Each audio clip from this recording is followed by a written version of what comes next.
Bismillahirrahmanirrahim. Assalamualaikum warahmatullahi wabarakatuh. Waalaikumsalam warahmatullahi wabarakatuh. Al-Fatihah ila ruhi Sayyidina Habibina Syafi'ina Rasulullah Sayyidina Muhammad ibn Abdullah sallallahu alaihi wa ala alihi wa ashabihi wa azwajihi wa dhurriyyatihi anna Allah ya'li al-rijali wal jannah wa yafa'na bi asrarihim wa anwarihim wa ilumihim wa nafa'atihim wa barakatihim في الدين والدنيا والآخرة ويجعلنا من حزبهم يرزقنا محبتهم ويتوفانا على ملتهم ويجعلنا في زمرتهم بالعافية والسلامة ثم الفاتحة صاحب الكتاب في إبراهيم اللقاني ثم إلى سيد شرهاك صالح بن عمر دارا ثم إلى حضرة الوالد الهابي عبد الله بن محسن العطاس ثم إلى نفعنا الله بهم وبعلومهم لهم الفاتحة. أعوذ بالله من الشيطان الرجيم. بسم الله الرحمن الرحيم. الحمد لله رب العالمين الرحمن الرحيم مالك يوم الدين إياك نعبد وإياك نستعين اهدنا الصراط المستقيم صراط الذين أنعمت عليهم غير المغضوب عليهم ولا الضالين. بسم الله الرحمن الرحيم.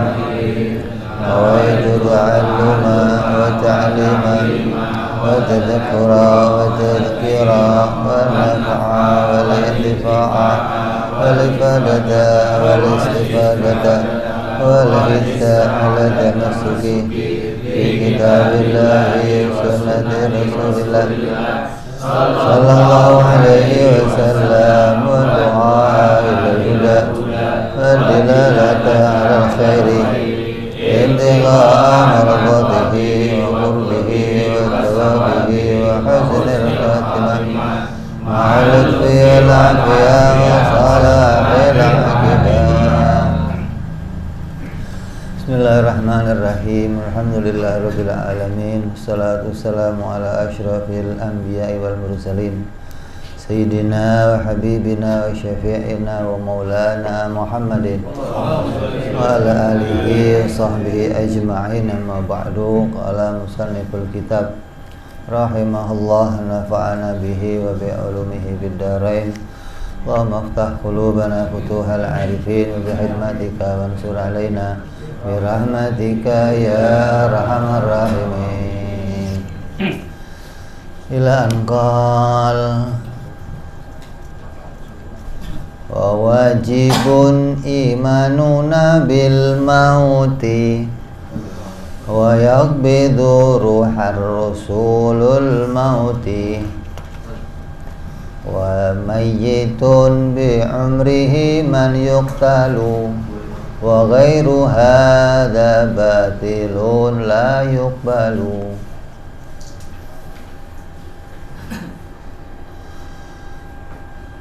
Iman kepada kematian hukumnya wajib, dan Rasul mautlah yang akan menggenggam ruh tersebut. Orang yang terbunuh mati karena habis umurnya.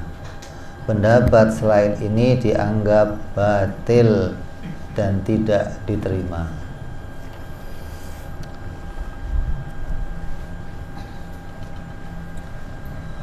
Wajib tiap-tiap orang mukmin meyakini adanya kematian. Saya rasa kematian ini ya enggak hanya orang mukmin. Semua orang yakin akan mati.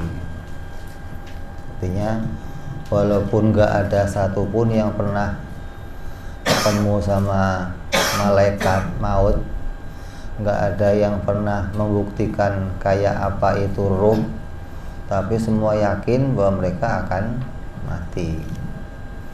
Artinya kehidupan di dunia semua meyakini bahwa kehidupan mereka itu semuanya fana. Nggak akan ada orang yang hidup dalam keadaan kekal di dunia, nggak ada. Semua yakin bahwa kita itu akan mengalami kematian. Tapi bagi orang mukmin wajib meyakini bahwa ketika seseorang itu mati, maka ruhnya itu diambil atau dicabut oleh malaikat maut, yaitu malaikat Israil alaihis salam. Ini iman yang wajib ada di dalam tiap hatinya orang mukmin.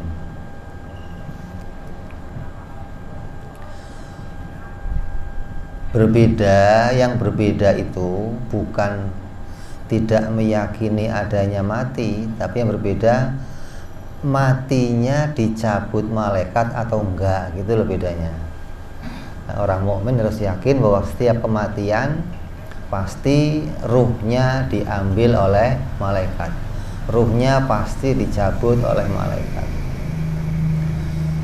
Ada lagi kaum kafir dahriyah, ada juga kaum kafir tabi'iyah yang meyakini bahwa kematian disebabkan karena ulah perbuatan manusia itu sendiri, bukan karena takdir. Ini bedanya di sini nih. Jadi semua meyakini mati, hanya saja bedanya ada yang meyakini matinya itu karena habis umurnya, habis kontraknya di dunia. Ada yang meyakini matinya karena kesalahan perbuatannya, gitu loh. Jadi andai dia nggak melakukan itu, dia nggak mati, gitu loh. Kayak orang bunuh diri, dianggap kalau dia nggak bunuh diri, ya masih panjang umur. Orang yang tabrakan, kalau dia nggak salah berkendaraan, ya dia masih hidup. Orang yang dibunuh oleh orang lain, kalau dia nggak terbunuh, ya dia akan masih hidup. Ini berbedanya keyakinan seseorang dari sini. Kita orang mukmin harus meyakini bahwa apapun yang terjadi ketika seseorang itu mati, maka matinya karena ditakdirkan oleh Allah. Matinya karena kontraknya sudah habis, gitu. Mau itu matinya bunuh diri, mau itu matinya dibunuh orang, mau itu matinya tabrakan, maka sababnya bisa apa saja, gitu loh. Allah itu bisa menjadikan sabab apa saja untuk kematiannya seseorang. Ada yang cuman tidur, besok nggak melek lagi, ada. Jadi dia nggak tahu matinya kenapa, nggak sakit, nggak apa, cuman tidur, nggak bangun lagi, gitu loh. Saya mau nanya, ente yakin nggak kalau malam ini tidur besok masih hidup, yakin nggak? Hah? Yakin nggak? Mungkin hidup, berarti nggak ada yang bisa jamin kalau saya besok itu pasti masih hidup, nggak ada. Artinya dengan keyakinan itu kamu meyakini bahwa matinya seseorang itu atas ketentuan Allah, atas kontrak dari Allah. Kalau kontraknya habis, ya sudah. Beda sama orang-orang tabi'in, ahli adat, orang-orang ahli tabiat, kayak orang-orang ilmuwan, orang-orang kedokteran, yang meyakini bahwa kalau ente sehat dalam keadaan fisik yang normal, tidur ya besok pasti bangun, karena nggak ada kendala apapun kecuali ente mengalami sakit. Nah, mungkin aja terjadi gagal nafas, terjadi serangan jantung, terjadi mati. Tapi kalau ente sehat, besok ya hidup. Kita nggak begitu. Kita meyakini bahwa saya kalau besok itu masih hidup, ya karena kontrak saya belum habis, karena umur saya masih diberi oleh Allah Subhanahu wa ta'ala, gitu.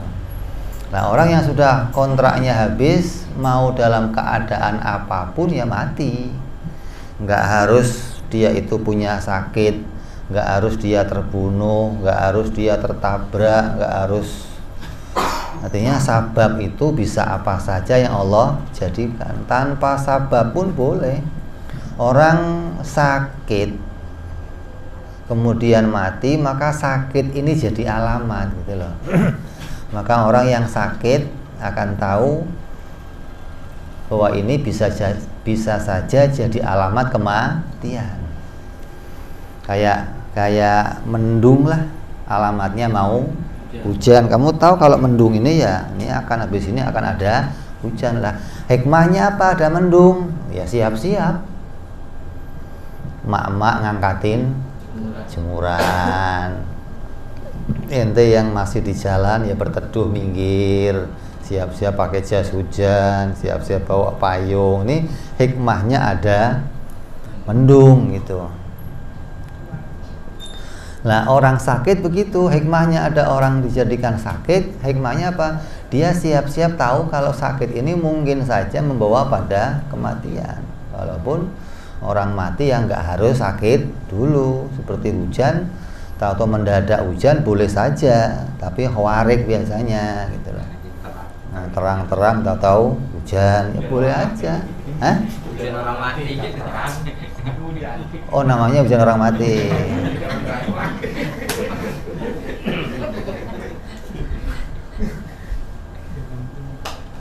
Apa aja lah namanya lah, yang penting boleh saja terjadi hujan. Orang sakit ya begitu, artinya orang hidup nggak harus tiba-tiba dia harus sakit terus tahu-tahu mati, nggak harus. Jadi itu yang harus kita imani, dan ini perbedaan antara seseorang mukmin dan orang-orang yang ahli adat. Ada lagi dokter yang mengatakan bahwa orang itu kalau ngelakuin senam maka dia akan sehat. Khususnya dokter jantung, dia punya teori ada namanya senam jantung. Kalau ente ngelakuin ini tiap hari, maka umur ente akan bisa panjang, akan bisa sehat. Begitu dia memproklamirkan senamnya dideponir, apa namanya? Deponir itu apa? Enggak, senam itu dipatenkan gitu loh. Wah, ini akan menjamin seseorang panjang umur. Dokter jantungnya dulu yang mati duluan, dan matinya serangan jantung gitu. Dia menjamin bahwa kalau orang ngelakuin ini nggak bakal serangan jantung. Siapa yang bisa menjamin?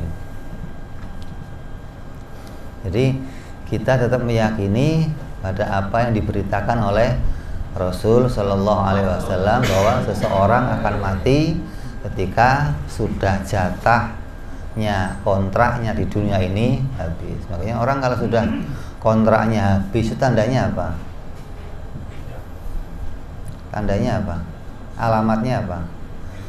Sudah nggak bisa lagi ada sesuatu yang masuk. Makanya dekat dokteran begitu, kalau sudah infus nggak masuk, air nggak bisa masuk, ya sudah, kata dokter kumpulin keluarganya, siap-siap ditahlilin, siap-siap dibacain doa. Ini jadi alamat gitu. Kenapa? Kalau sudah air nggak masuk, makanan nggak masuk, berarti jatahnya sudah nggak ada lagi, habis rezekinya gitu loh. Karena setiap orang itu oleh Allah ditulis rezekinya. Selagi rezekinya masih ada, nggak bakalan mati, nggak bakalan. Karena manusia itu nggak akan mungkin mati masih meninggalkan jatah rezeki, apalagi sampai rezekinya dimakan sama orang lain, nggak ada gitu loh. Makanya bagi orang-orang mukmin itu nggak akan ada slogan namanya rezeki nggak akan tertukar gitu loh. Maksudnya kalau ente berpegang kuat pada falsafah itu, pada ketetapan itu, maka nggak ada orang berantem harusnya. Hah? Mau rezeki nggak bakalan ketuker. Ini suka berantem kenapa? Karena menganggap rezeki kamu diambil orang. Gitu loh. Padahal itu bukan rezeki namanya. Gara-gara Ustaz Darsono datang 20.000 jadi 10.000. Nggak dapet. Ustaz Darsono ada yang bisa lain gitu.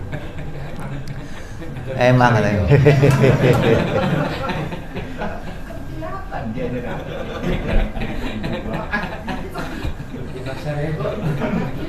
Rezeki itu apa? Rezeki itu apa? Apa yang kita udah manfaatin. Apa yang nggak bisa dimanfaatin sama orang lain. Kenapa? Karena kamu sudah memanfaatkannya, kamu sudah memakai perkara tersebut. Ente di rumah punya pakaian banyak, di lemari punya pakaian banyak, semua rezeki kamu bukan? Bukan. Yang di rumah kamu itu milik kamu ya, gitu loh. Kalau rezeki bukan. Itu loh. Jadi yang bisa dipakai sama orang lain, bisa diambil orang lain apa? Jatah kamu atau milik kamu, bisa tuh. Nanti punya pakaian nih, nanti kasih nih, pakai dah.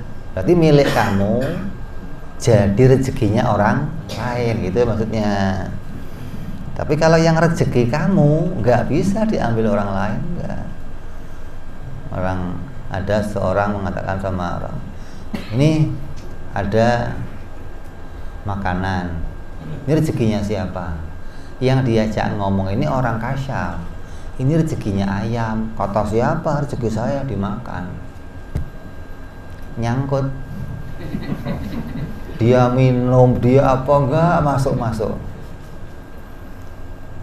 Sampai ketika dia datang ke suatu tempat, batuk, keluar, dimakan, selesai. Memang rezekinya ayam gitu, nggak ketuker enggak gitu. Jadi rezeki itu udah masuk sampai sini nyangkut, nggak bisa ketelan gitu. Sempit masalahnya.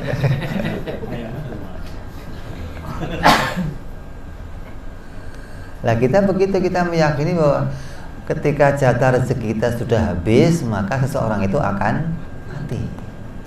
Mau itu sebabnya mau bunuh diri, mau dibunuh orang lain, mau apa saja terserah. Ini Allah boleh saja menjadikan sabab yang berbeda-beda antara satu orang dengan orang yang lainnya.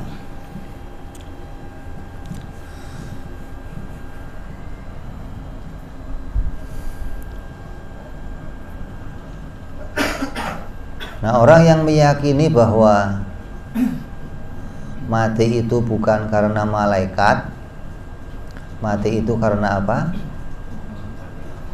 Karena kesalahan tingkah lakunya seseorang, maka orang yang demikian bisa dihukumi menjadi orang yang kufur karena mengingkari apa yang harus diimani. Jadi wajib di sini maknanya wajib untuk kita imani, bukan wajib untuk dilakukan, bukan. Karena urusan iman ini kalau kamu nggak iman kepada malaikat, hukumnya apa? Kafir. Ada malaikat yang Allah tugaskan untuk mencabut ruh.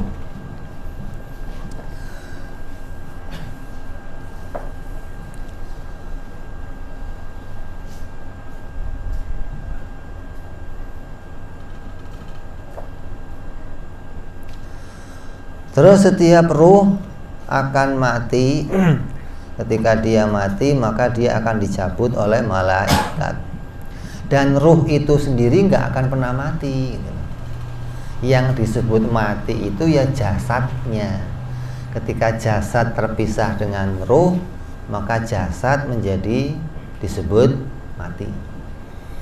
Artinya mati itu sifat.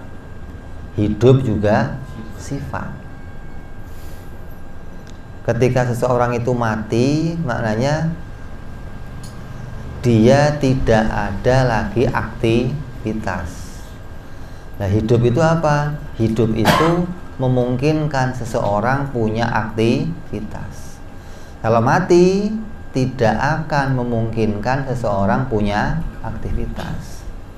Makanya kalau kamu tahu keadaan ini, mestinya kamu nggak akan pernah takut sama orang mati. Ada yang takut sama orang mati? Ada? Hah? Ada? Dianggap orang mati bisa? Orang mati disebut mati itu nggak punya aktivitas, gitu loh. Jadi gara-gara kamu berhalusinasi deket sama orang mati, Oh, deg-degan nanti melek lagi. Nggak mati namanya kalau melek lagi. Kalau masih bisa melek namanya nggak mati. Nanti kalau diajak ngomong gimana? Oh, orang mati kok ngajak ngomong gimana?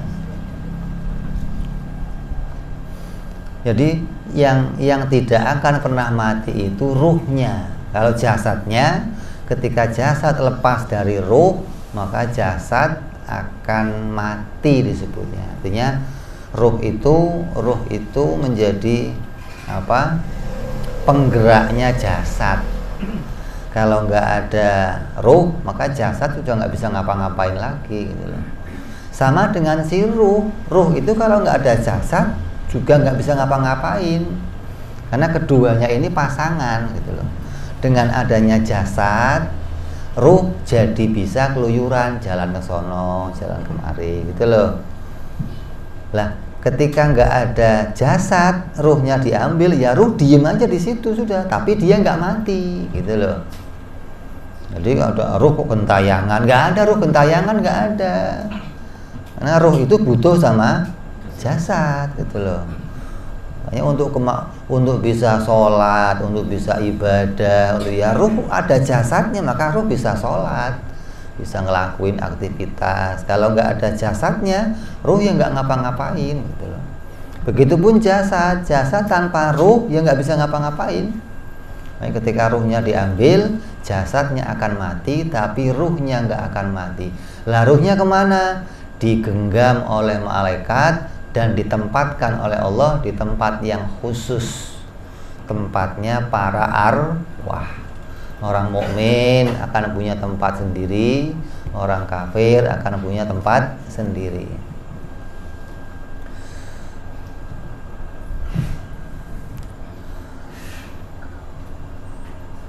Ketika ruh itu dicabut oleh malaikat, maka saat itulah malaikat menampakkan sosoknya menjadi seseorang. Artinya malaikat jadi nampak, bisa dilihat oleh orang yang akan dicabut ruhnya. Jadi kalau ente pengen ngelihat malaikat, ya tunggu sakaratul maut. Ketika sakaratul maut, maka malaikat akan menampakkan dirinya kepada seseorang yang akan dicabut. Makanya seringkali ada orang-orang yang kasyaf, orang-orang yang khusus. Ketika udah sakaratul maut, udah itu buka pintunya, buka jendelanya, mau ada tamu. Siapa tamunya? Ya malaikat.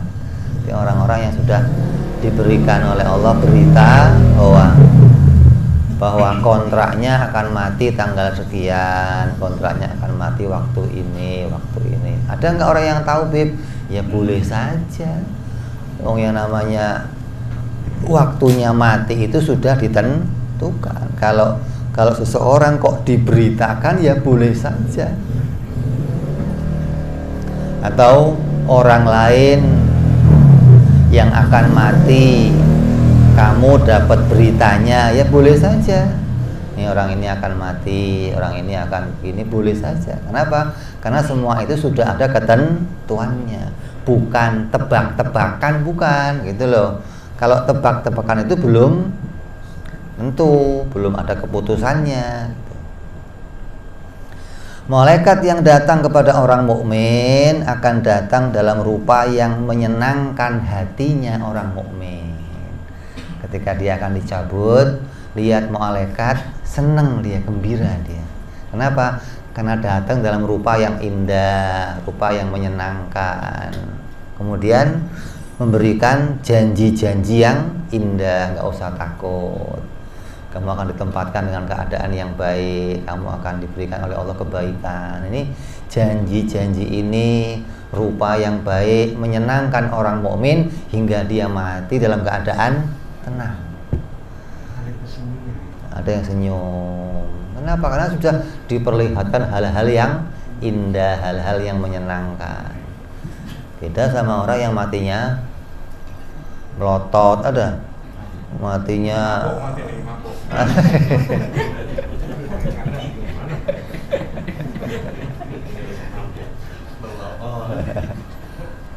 matinya menjerit, ketakutan, matinya serem. Kenapa? Karena sakaratul maut itu walaupun sekejap di hadapannya orang, tapi bagi yang mengalami bisa panjang gitu loh. Karena Allah itu boleh aja manjangin waktu, boleh aja mendekin waktu gitu loh. Bagi orang lain hanya hitungan detik, bagi orang itu panjang gitu loh. Orang yang mau dibunuh, orang yang gantung diri, dari mulai tali itu terikat sampai mati kan hitungan detik biasanya, nggak sampai panjang. Orang yang mati dibunuh, hitungan detik mati. Tapi dalam detik itu dia mengalami sakaratul maut yang panjang. Dia dilihatkan macam-macam, ditembakkan macam-macam, diberikan rasa takut, rasa khawatir, hingga dia mati dalam keadaan menakutkan. Yang sering ada orang ngomong matinya penasaran. Emang ada mati penasaran? Penasaran apa maksudnya? mati penasaran, mati gimana apa?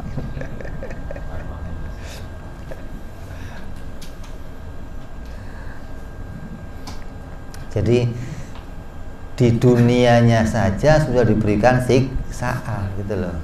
Apa masa kematiannya sudah membuat dia dalam keadaan kepedihan, ketakutan. Karena mati itu mendadak maksudnya. Mendadak itu mengagetkan gitu loh. Padahal bagi kita orang mukmin, kematian itu harusnya nggak mendadak. Karena pernah Nabi Dawud alaihissalam ketika ketemu malaikat Israel pesen, nanti kalau mau nyabut saya pamitan, datang dulu ngasih info, jangan tahu-tahu datang main cabut-cabut aja loh. Iya malaikat ya. Begitu datang temu Nabi Dawud, ada apa? Mau nyabut nyawa? Lah kan saya sudah bilang ente suruh, kan saya udah berkali-kali datang. Kapan datangnya ente? Baru sekali ini datang kok berkali-kali. Datangnya dalam bentuk apa? Rambut putih, keriput, apalagi? Gigi habis, udah mulai kabur, udah pikun-pikun. Ini alamat ini, gitu loh. Itu alamatul maut gitu loh. Itu bukan.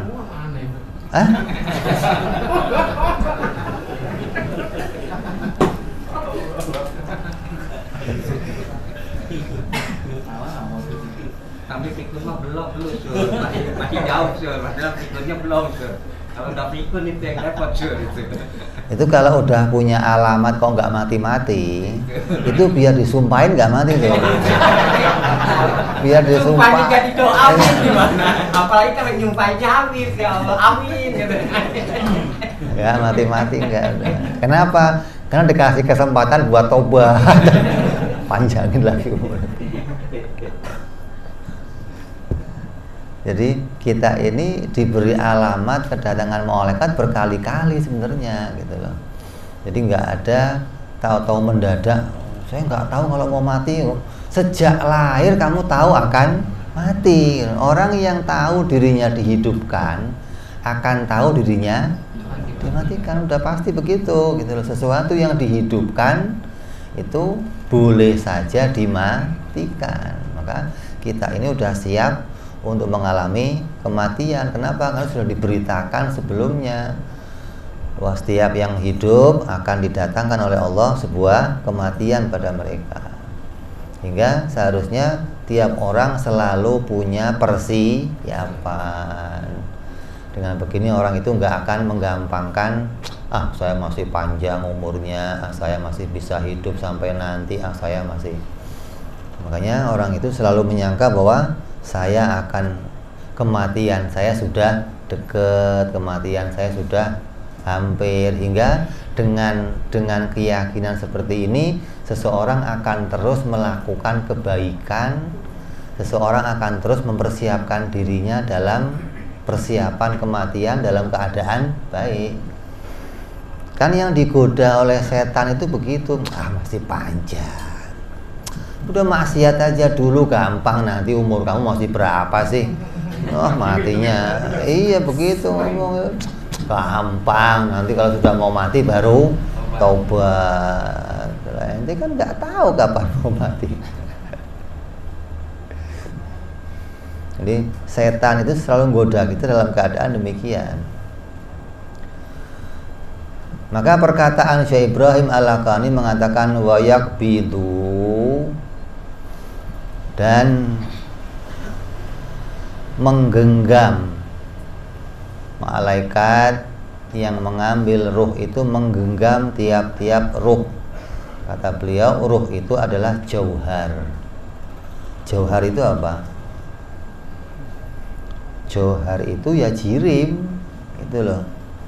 Maka ruh itu bisa dipisahkan dari jasad, karena ruh itu adalah jirim, gitu loh.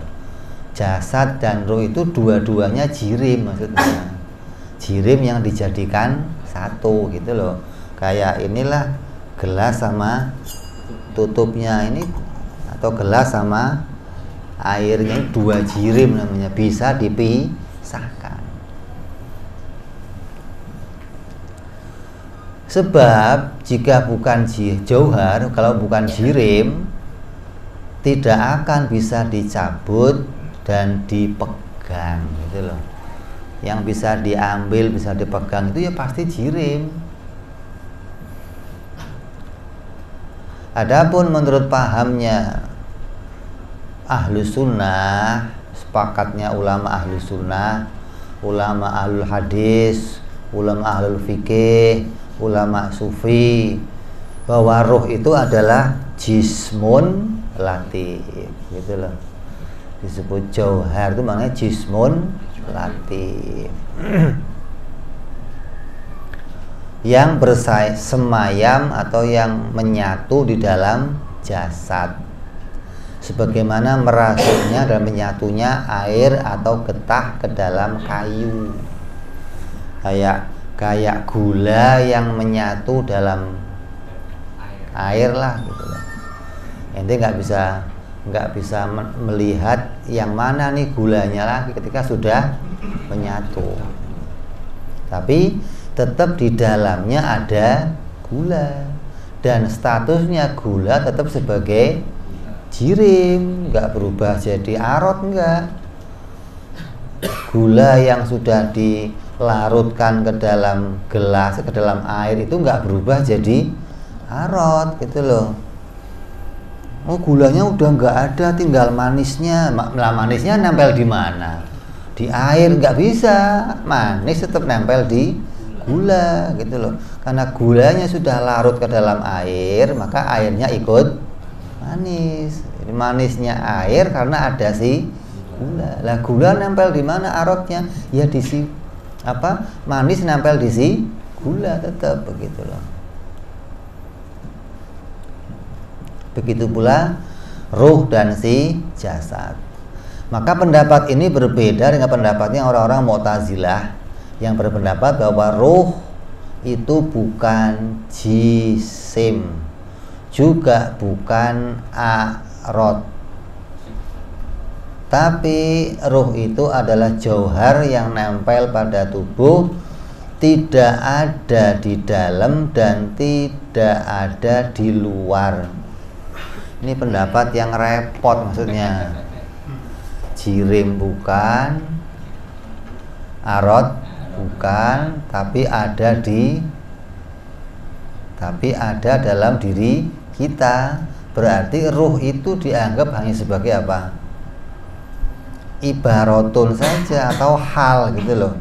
Sebuah keadaan yang ada pada diri kita, bukan berbentuk sebuah perkara, bukan berbentuk sebuah wujudi. Maka ini pendapatnya orang-orang Mu'tazilah. Tapi nanti setelah ini akan ada pembahasan yang lebih detail tentang apa itu yang namanya ruh. Karena ruh itu bagi kita nggak pernah tahu bagaimana keadaannya ruh. Seperti orang-orang Yahudi yang nanya kepada Nabi, kata Nabi, Allah firman sama Nabi apa? Qul inna ruh min amri rabbi wa ma utitum minal ilmi illa qalila. Orang Yahudi datang ke Nabi nanya tentang ruh. Kenapa? Karena mereka juga nggak tahu hakikatnya ruh itu apa. Nanti kita akan bahas pada bab tentang ruh itu tersendiri. Maka kesimpulannya malaikat maut yang diutus untuk mencabut semua ruh. Ruh itu yang punya ruh semua yang nyabut malaikat. Baik itu ruhnya manusia, ruhnya jin, ruhnya hewan, ruhnya malaikat-malaikat yang lain, bahkan ruhnya malaikat pencabut nyawanya itu sendiri juga yang nyabut siapa? Ya dia sendiri, kan dia petugas nyabutnya gitu loh. Jadi kalau kamu kok lagi mukul nyamuk mati, berarti Israel ya dari situ ente. Untung nggak kesambet ente, ikut dicabut sekalian. Jadi semuanya, siapapun yang mati itu matinya karena habis jatah umurnya dan diambil oleh malaikat maut.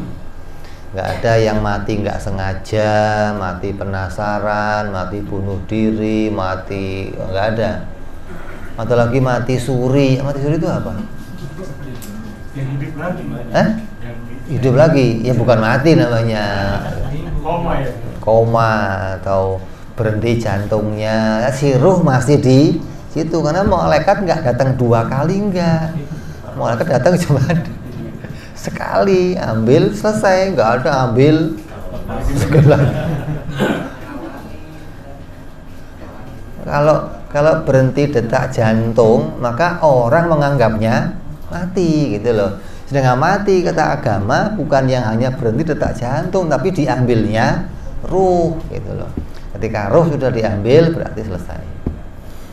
Ada lagi orang yang di dunia kelihatan mati tapi dia belum mati. Siapa? Orang-orang yang punya kontrak dengan bangsa jin, kontrak dengan bangsa lembut. Ketika dia punya kontrak tertentu, perjanjian tertentu, di dunia kelihatannya mati, tapi dia dipindahkan ke alam mereka untuk jadi budak mereka, jadi pengikut mereka. Ruhnya yang masih di situ. Karena mati itu harus diambil oleh malaikat, nggak ada yang lain yang bisa ngambil ruh orang, nggak ada. Tugas mengambil ruh hanya malaikat. Makanya ketika malaikat Israel mencabut dirinya sendiri terus mati, kata dia apa? Kalau tahu sakitnya begini, ya dulu akan pelan-pelan saya nyabut ruh itu gitu. Terakhir kali itu lagi ya. Iya terakhir lah ya, kalau dia mati duluan gimana?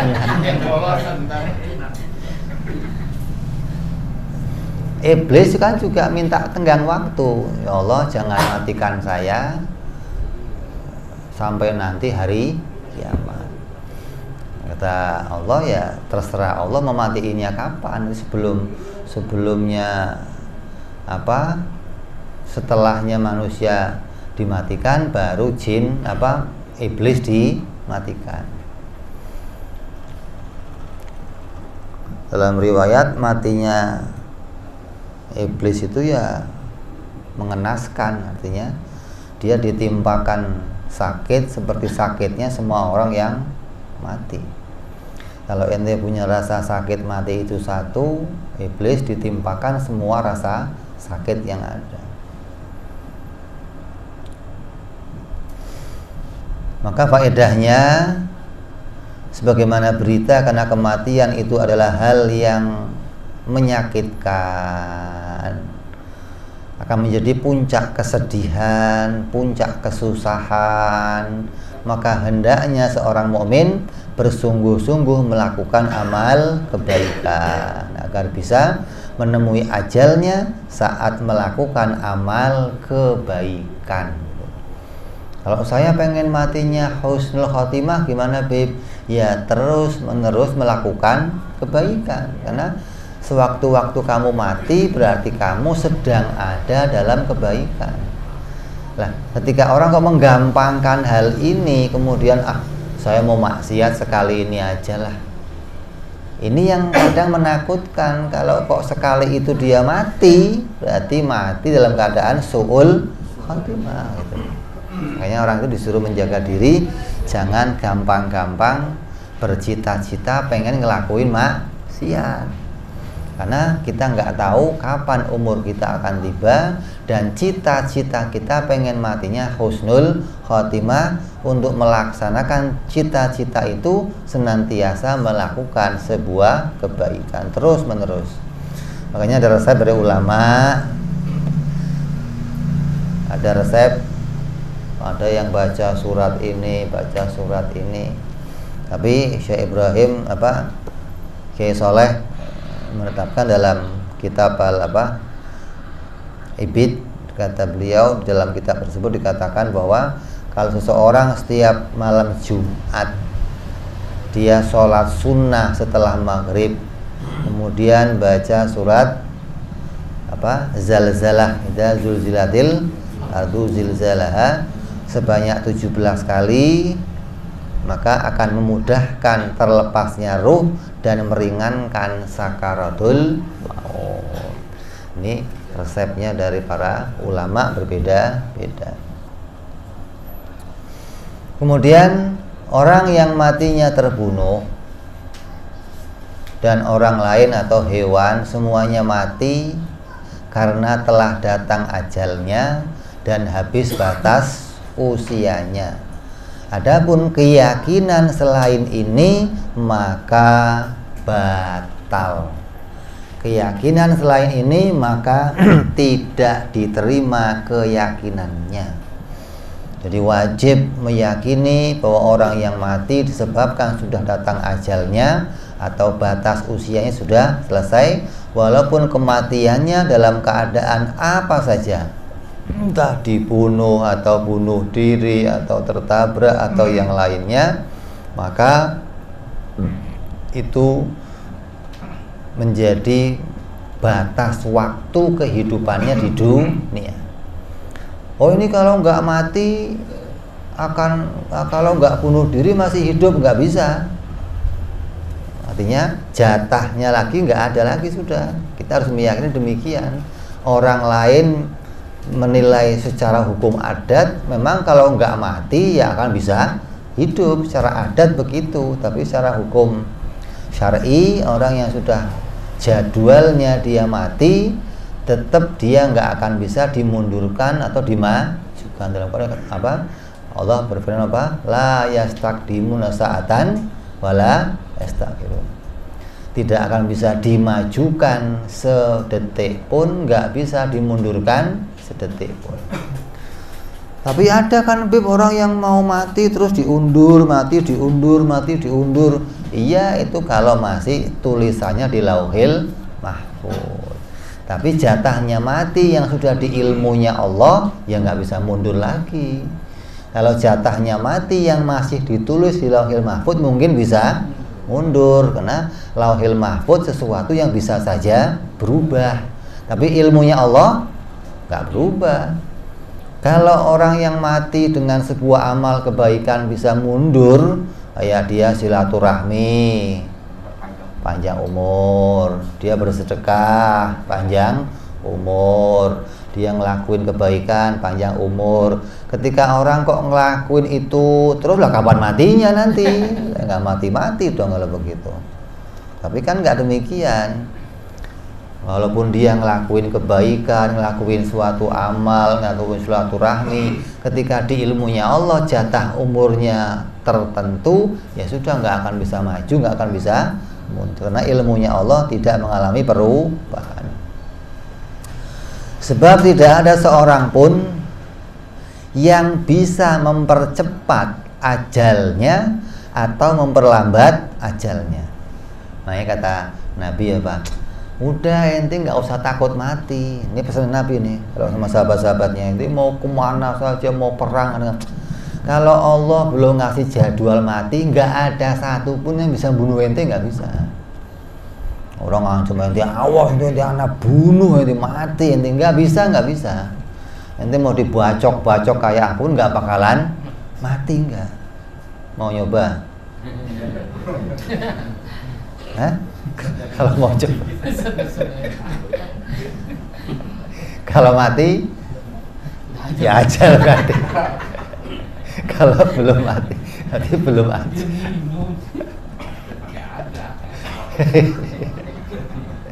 Ya itu kayak santrinya Kiai dirempuk orang banyak. Itu kalau belum jadwalnya ya belum gitu loh. Artinya Allah tetap jadikan apa yang terjadi itu atas kehendaknya Allah. Orang lain punya kehendak bunuh ente, punya kehendak nyakitin ente. Kalau Allah nggak menentukannya ya nggak akan terjadi. Ini yang harus diyakini gitu loh. Makanya ingat dulu saya siapa yang meninggal? Obos. Artinya ketika dia meninggalnya dibacok orang, dia meyakini ini sudah ajal saya. Dia nggak ngelirik, nggak mengatakan ini yang bunuh saya, ini yang enggak. Ini matinya dalam keadaan baik gitu loh. Lah orang yang nggak bisa begini, ini yang disebut matinya penasaran begitu. Nggak bisa tahu yang bunuh dia siapa gitu loh, yang matiin dia siapa. Nah ini penasaran nih, kok gue mati, yang matiin siapa? Nah orang mukmin nggak begitu. Mau ente dibacok siapa saja, yakin kalau pas ente mati yang matiin Allah. Maka kamu mati dalam keadaan tidak mengingkari keimanan. Ini udah dibacok, badan sakit, kafir lagi apa nggak repot itu? Hah? Lain sudah komplit dong.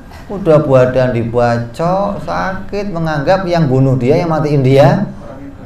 Kalau gua mati, gua hantuin loh nanti. Kalau mati jadi gua jadi hantu, gua mana ada begitu, nggak ada. Ruh bisa balik lagi, nakutin orang, nggak ada itu, nggak ada. Yang di TV, film-film yang menakutkan itu hanya dongeng aja, kisah-kisah rakyat yang nggak ada faktanya, nggak ada. Ente dimasukin penjara, kira-kira bisa keluar? Ya kalau ente jadi siapa? Sambo ya mungkin aja. Ente jadi Gayus ya mungkin aja, tahu-tahu main voli di mana? Bali, tidak boleh. Kenapa? Karena penjaganya bisa malaikat. Ente mau suap kira-kira gitu. Malaikat tolong saya mau keluyuran sebentar aja. Mana ada sesuatu yang sudah dipegang malaikat nggak mungkin bisa lepas lagi. Makanya dulu ada kisah zaman Kanjeng Syekh Abdul Qadir Jailani. Ini orang-orang Muhammadiyah kalau dengar cerita ini ngeneknya luar biasa. Mana ada kisah begitu? Wah, kata Wahabi, mana ada ruh kok begitu? Kantongnya ruh ditarik sampai jatuh semua ruhnya, orang pada hidup lagi. Mana ada malaikat ditarik-tarik begitu ruhnya. Ini kisah-kisah keramatnya wali-wali itu macam-macam. Ya jadi seseorang yang dimatikan, maka ruhnya akan dipegang oleh malaikat dan nggak akan bisa lepas lagi kemana saja, nggak bisa. Makanya ruh itu nggak pernah mati, nggak ada ruh mati, nggak ada. Ruh itu sejak diciptakan hidup sampai kapanpun hidup. Gitu. Karena hidupnya ruh tidak dengan ruh, gitu loh. Jadi ruh nggak hidup dengan ruh lagi, gitu loh. Kalau jasad hidupnya dengan ruh. Kalau ruh memang diciptakan sebagai perkara yang hidup, hingga keberadaannya selagi masih ada tetap dia hidup, nggak akan mati lagi, enggak. Sampai nanti dia kembali ke jasad. Sedangkan kaum Mu'tazilah berpendapat bahwa orang yang dibunuh tidak mati karena telah datang ajalnya. Ini Mu'tazilah nih. Ini beda akidah kita gitu loh. Ente kok keyakinannya nggak begini, maka matinya penasaran. Yang matiin gua siapa? Tapi kalau ente keyakinannya begini, siapapun yang bacok ente, siapapun yang nembak ente, siapa yang matiin saya memang jadwal saya, kontraknya habis, selesai. Kamu matinya tenang, terima dalam keadaan tenang sampai kamu ketemu dengan Allah Subhanahu wa ta'ala. Apa?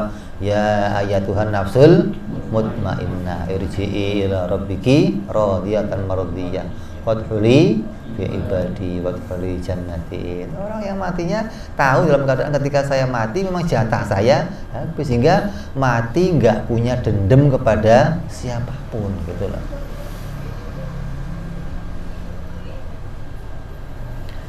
Maka Mu'tazilah berbeda. Mereka berpendapat orang yang mati dibunuh maka dia tidak mati karena ajalnya. Sebab pembunuhan adalah perbuatan manusia, sedangkan kematian adalah perbuatannya Allah. Berarti bukan Allah yang matiin gitu loh. Yang matiin manusia. Jadi kalau ada orang mati dibunuh sama manusia, Allah kaget tuh. Allah masih pengen dia hidup, manusia matiin, aduh mati gitu. Kata Allah, aduh mati, gimana coba? Kalau Allah belum pengen mati, ada yang bisa matiin, kira-kira kuasa mana yang matiin sama Allah ini? Ini keyakinannya ruwet nih begini, hati-hati ente, jangan sampai meyakini yang begini. Allahnya pengen dia hidup, tapi orang lain pengen dia mati, yang terjadi mati ya kayak. Jadi pembunuhan adalah perbuatan Allah, sedangkan kematian ajal adalah perbuatan Allah. Karena itu pembunuhlah yang memutuskan ajalnya. Inilah keyakinannya kaum Mu'tazilah, sesuatu keyakinan yang sesat gitu loh. Sesat itu maknanya apa? Keluar dari ahlus sunnah wal jamaah. Kalau mau disebut ini keyakinan ahlul bid'ah, itu selesai, udah gitu aja.